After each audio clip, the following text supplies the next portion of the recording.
assoluta qua in Veneto, siamo in provincia di Padova, è stata una serata veramente molto bella.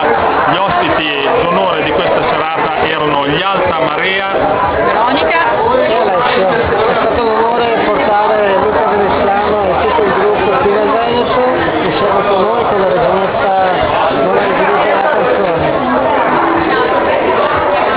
hanno cantato un pezzo, Languido Tormento, che è una canzone scritta per intero da Veronica da ballare. Come ti è venuta in mente questa canzone, Veronica? Ma io di solito mi ispiro tantissimo la sera quando vado a dormire, poi in realtà non dormo e mi immaginano queste idee, questi pensieri molto poetici, poi spesso ho delle basi di musica dove io appunto prendo ispirazione e metto giù quello che mi viene in mente. Hai detto bene, quando ti viene in mente di andare a dormire, poi in piena notte magari mi telefono